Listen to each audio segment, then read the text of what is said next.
Hello, space fans. It's Greg Allison with Galactic Greg's coming to you wee hours of Sunday morning. It's just when I can get around to getting things done to get on here. This is not the best time to do a video, but it's a fair time to do a live video after my other string of live videos on my other channels. So this is a live session. We will have some people in the chat room.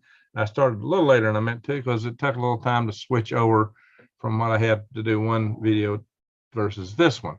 And we'll be fairly brief tonight because it is late, but I wanted to give a chance for some people to see a couple of topics tomorrow or tonight and tomorrow before I do some other videos. I got some good videos coming up real soon, guys. On of course, we'll do more on Artemis. I got to do this video on the UFO DOD aspect of that, what the DOD is doing, what they're not showing us, whether they seem to have the divided camps inside about what to do and why is it divided. See, there's a mystery there. And it's a little bit disturbing. It's actually a little disturbing. We'll go into that and why it's disturbing. And we're going to go into why we really got to be concerned about China going to the moon. I'll give a hint there. I'm going to do that. Might be one of the very next videos I do. I'm going to have to bring that real soon. I got to get that out here because this is getting very violent. Because guess what? I'm going to show you. I got something to share with you guys. I want to get to the chat here in a second. I got something to share with you that's going to knock your socks off.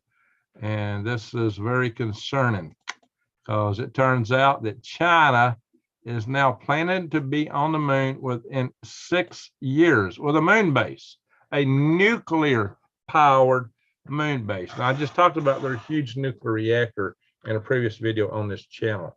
They're doing the largest megawatt nuclear reactor, or was it 10 megawatts? It's huge. They're doing an enormous nuclear reactor for space applications. And it doesn't make a lot of sense why they're doing such a big nuclear reactor, unless maybe they're planning to run a mass drive for the moon, which is like a atom bomb with no radiation machine gun. That's what I'm going to cover in my next channel. I'm going to talk about why that's vital and why they would really want to do that and why we really don't want them doing that. I mean, this is why we can't allow China to be on the moon by themselves. And this is why I'm worried that we're not taking an adequate approach to making sure that we're on the moon soon. We're putting all our eggs in one basket with SpaceX. Now, they've pulled out a lot of rabbits out of their hats. They've been miraculous in the things they've done so far. But there is some risk, I think, with their lunar program in the short term. So there's some things that we need to discuss here. We will cover that really soon. I'm not going to go all into that tonight because I'm going to make the case about this moon base and other things, but I'm just giving you the heads up that this is vital and you need to stay tuned for that program to come up because this is one of the biggest reasons we need to go to the moon. It's probably the biggest reason we need to do anything in space at all in the station. So please pay attention. There's many other reasons to go to space, many that I can talk about, but right now I think this is paramount. Let me update where I can keep up with everybody's chat here. So who's in the chat room tonight?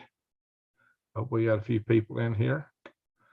And I got to kick this in. And I'm going to show you some other stuff. That's not all that China's done by a long shot. We got 17 in the chat room. That's pretty good for this hour on this channel. All right, guys. So I've already covered on this channel their space nuclear reactors. And now we're going to go into and look at some other stuff that they got up their sleeves. China is actually trying to build a rocket that's bigger than Starship, reusable, more powerful than Starship. Look, we just launched the most powerful rocket that's ever been launched. Just launched. I was part of it, the Space Launch System launch, the Artemis I mission. That was 8.8 million pounds of thrust. It actually blew the elevator doors off at the mobile launcher. Something the Saturn V's at 7.5 million pounds of thrust never did. That was the next largest rocket. So, and sustained all the shuttle launches, but the SLS blew the doors off the ML, especially at the elevator. You know, it did some damage. But then Starship, with only 14 of its 33 engines firing, did damage the concrete on its pad too. Now they're replacing that concrete. It's probably the delay on them testing those engines. All of them up. They need to do the full fire of 33 engines. And I'm a little bit concerned with that because morning the room full moon makes us site transport busy. I ain't blowing it off. I took a butterfly pill waiting for it to kick in. Oh, Matterman. Yeah, I thought you were going to bed, Matterman. All right, guys. So I'm going to share a couple other things here because China's doing some interesting things. This is actually should have more the kind of thing I'd talk about on Green Grigs, maybe. This is a crossover topic. China might have built a Mach 9 kerosene powered hypersonic engine. This is a liquid fueled engine that breathes air. We've been hoping we could get a Mach 5 or 6 system. And we've been playing, well, have we do Puss Jet or this or that or the other? If we get Mach 6, we're really got something that might be a good first stage airplane toward a scramjet or something to take us into orbit. We're talking aerospace plane, something to take off like an airplane and fly into space. Is China ahead of us? Are they way ahead of us? Guys, this is something to pay attention to. This is something to be concerned about. China, one of the things we joked about China, so why they wouldn't make us, why they can't build their own engines for their jet fighters. They have to get them from Russia. Well, guess what? China is now manufacturing their jet engines for their own fighters for the first time. And now they are making advances. They've been stealing our technology for a long time. Now they stole and got it to parity with us. They're investing in technology and going beyond us. Now, we do have some guys at the Skunk Works who are reportedly working on a fusion-powered engine for aircraft. Oh, that's kind of like way out there. But if they can pull that off, and they say they can, then that might launch the U.S. way ahead of everybody. And we might have a real aerospace plane. One of the biggest boats we had was something called a scramjet, a supersonic combustion ramjet, which the flame was going to burn way outside the engine behind it. And you're going to have to actually use part of the fuselage of the aircraft as your engine nozzle with that concept, but because it's going to be so fast. But, bought kerosene a few days ago. It's high, very high here. I've been using that to heat my greenhouse, and now it's very expensive to heat my greenhouse when it's cold. So, yeah, guys, that's a problem. Mach 9. Guys, they're building something that's supposed to be beyond Starship. They've just completed their new space station. They're building a powerful nuclear reactor. You better keep an eye on China, guys. You better keep an eye on China, especially in light of what you got to stay tuned for my next video. The next video I do on this topic is going to be earth shattering, literally. Earth shattering. I mean, blowing up sections of Earth, kind of like small nukes and rapid fire systems. No radiation. No radiation. No nuclear winter. So if you want to destroy a nation, that's an ideal weapon. Totally obliterate and bring your enemy into non-existence. Off on the moon. That's why we can't afford to let them go to the moon by themselves. What mama don't know won't hurt her. Are you talking about Klaus Schwab? I called him mama in a recent video. See, my backup heater runs on homemade biodiesel. Okay, that sounds good. So what's mama not supposed to know, Matterman? Keith Richards don't care. Let's see, it's scrolling. Frogs make me hungry. Hey, I got your frog video too on my Serenity sleeping sounds video. So guys, here we are. Mach 9. That's concerning to me, very big time.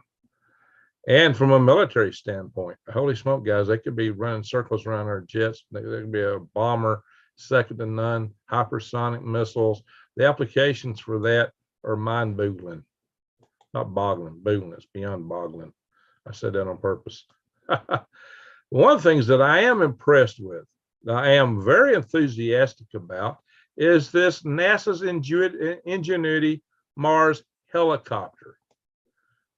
This thing, guys, has been amazing. What's amazing about it is Mars don't have an atmosphere like Earth.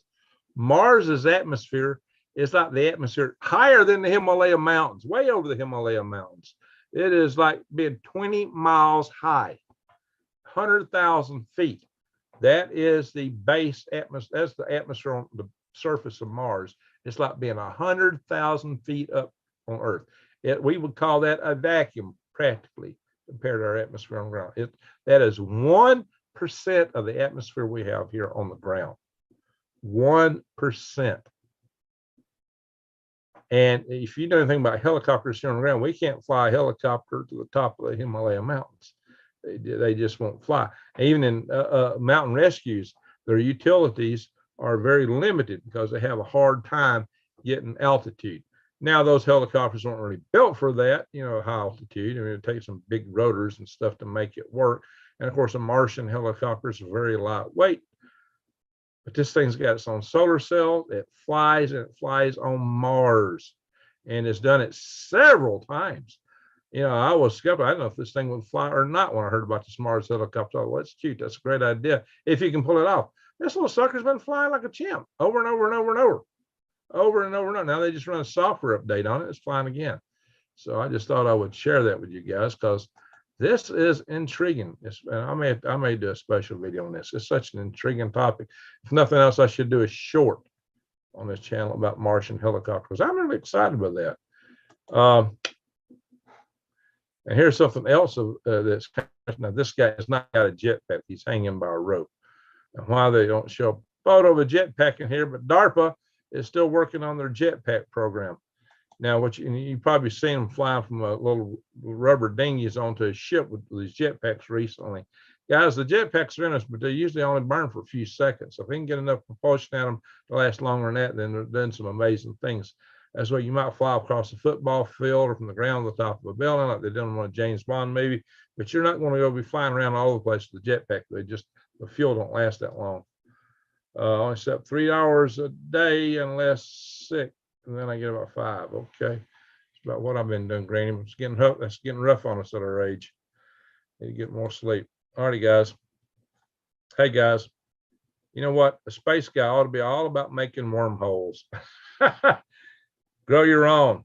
If you got a garden in space or on Mars, you need a worm bed. If you want to practice living up there, get you some worms. Do wormholes. And for those that didn't see this in my other channels, I'm going to stop the share here for a second. Halo.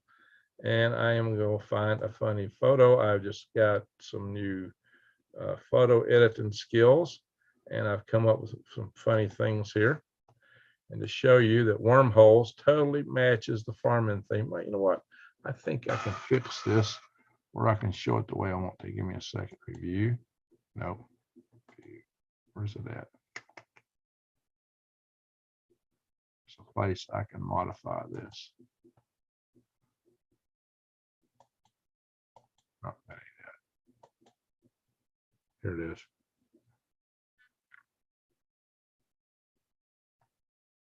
Bang. Okay. I think I got her set now where I can show her as full page. Yeah, there we go. That's what I couldn't do earlier with you guys. So here we go, guys. I'm going to show you this picture, and I got it improved. Those that have seen it already will see it better now. Do a share. Bada bing, bada bang. And here we are, guys. Who said wormers aren't commensurate with wormholes of farmers? Farmers, especially worm farmers. We're all into wormholes. I sell wormhole generators per pound mass, guys. There we go, wormholes. Oh yeah. So I've got the new photographic tools here to work on and make a lot more interesting thumbnails and other things down the road, guys. So just hang on, and we're gonna have some fun here. Anyway, I'm gonna stop that share. Oh yeah, for you sci-fi fans here on Galactic Graves, I've been working with AI art a little bit, trying to make some t-shirts and mugs. Where did I put that? I got that on here still. I don't know. Hang on, guys. Let's still pull that up. But shut it down. That's not it. That's it. See, I think we Alabama boys should start a new space company. And those of you that know of Lockheed Martin knows Lockheed Martin had the Skunk Works.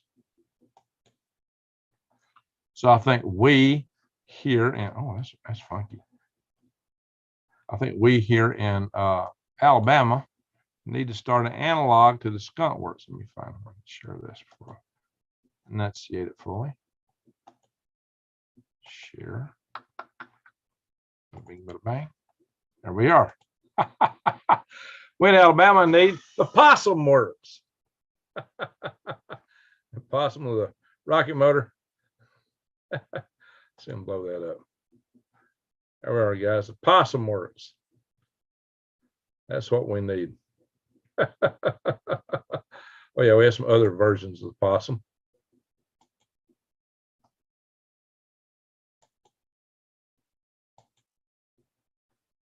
Yeah, I think that's the best one.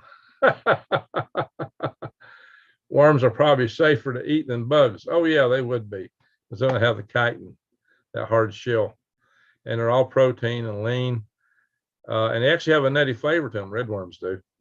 Some people actually clean them out, dry them, grind them up, and use them as a nut substitute in cookies and brownies. I kid you not. They claim they're actually more nutritious than the nuts. Wormworks. So that's another one. Hey, at least that alliterates. Wormworks. Better idea. Possum stewed. Wormworks. There you go. That's got to be my next rocket company. Wormworks. we do wormholes. All right, guys. I do a lot of serious topics over here on Galactic Days, but you gotta have a little fun too. Oh yeah, by the way, let's check out space weather while we're at it. Never miss another geomagnetic storm. Well, I hope they miss us. The sun looks kind of benign right now. That's a good thing. We don't want an EMP, a solar flare. That's interesting. What is this? Oh yeah, that's that cryovolcanic comet. Okay, I guess all comets got that aspect to them in some fashion. Asteroids. There's the aurora is really intense over Alaska. All right. The closest approach is the one that's already come and gone by us on the 22nd, 7/10 of the way between the Earth and the Moon in orbit. So it means it really wasn't close to us. Nothing particularly close is coming. The largest thing coming, that's 149 meters right there. This one is, where was it? Where'd it go? There it is, 216 meters. It's got a fair velocity to it. That's we wouldn't want this one or this one, either one to hit us. This is coming closer at a little better than 4.5 times between the Earth and the Moon.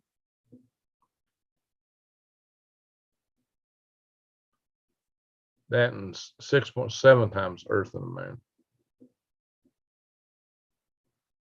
which are both pretty far out.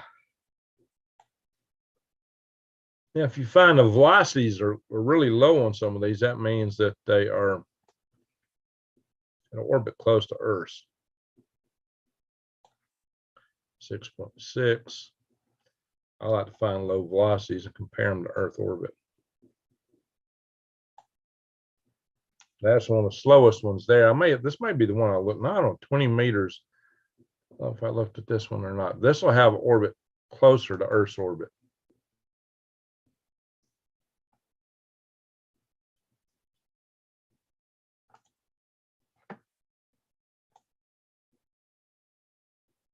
Well, it becomes our, okay, it goes that past with Mars. Okay, this one should have more velocity on it. Maybe it's low because it's close to Earth. It's close to the closer to us. Yeah, that's why it's slower. It'll speed up. Actually, it should be speeded up coming to us, and then slowing down as it goes out to its perihelion, aphelion, farthest from the sun's aphelion. Perihelion is close. This closest point to the sun is where it's near Earth. All right, that one surprised me a little bit. That goes a little bit further out than I thought it would. It's probably okay. It don't have much plane inclination to it, so that's part of why the energy is not higher. Not a great difference in the plane. It's orbiting almost in our own plane. Some of the asteroids are more elliptical. A lot of them are. Okay, very good for that one. That one kind of stumped me a little bit more than most of them. I expected to be orbit be closer to Earth. It approaches Earth, but I meant the whole orbit. That was not the case. All right, guys. If you need to be calmed down and have a good night's sleep, check out Serenity Soothing Sounds. This is Autumn on a Tin Roof, and this is my peeper frogs. All this was recorded behind my house. A little bit of it. just on the other side of my DCX rocket wreckage. I kid you not. Alrighty, guys. That's this channel.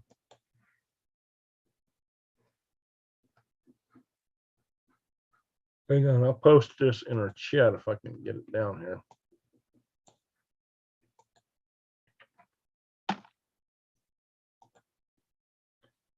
Ah, thank you, New Day. She beat me to it. Very good. It takes me too long to do these things. Well, guys, we actually got a couple super chats from you guys in my last video on this channel. This channel is monetized now. I appreciate that. Hey, Greg, where do you think of that place in Gakona, Alaska? I think it's good for experimentation in terms of actually having the big effects. I think it's overblown. They don't put out that much power overall, especially at that altitude. Haven't you guys heard about the secret space program? Yeah, we hear about stuff like that all the time. My joy. Must have what is that? Osterloon? Osterloon? How do you say your middle name there? My joy, Osterloon? Don't murder any name. Sorry about that. So yeah, I'm not into the Corey Good stories, if that's what you're bringing up. Corey Good stuff is a little too far. You tried porcupine. I bet that was. Only an hour and a half away. Small world. What are you talking about?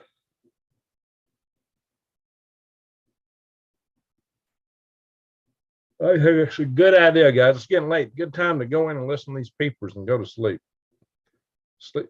Get a sleep to the peep. Sleepers to the peepers. Parents, have you eaten groundhog? Right there, right there with muskrat. Okay. Alrighty, guys. I think we're gonna call it a night here. I be bushed. I still got a couple things to do. It's 3:07 a.m. here. I've been staying up too late every night, but I've been with you guys every night, and I usually stay up for a couple hours. It just takes me a while to get a couple of things done. So check out. Yeah, there's no dark side of the moon. There's a far side. Dark Side of the Moon's a song by Pink Floyd. All right, so yeah, check out my UFO centric videos there if you want something on that. Anyway, we're gonna call it a night here. We've done 2 other channels live tonight. This is the 3rd channel, and we got 26 in the room, which is good. We need all the watch time we can get. So then I'm saying, check out my other videos, and thank you all for watching. Have an awesome night.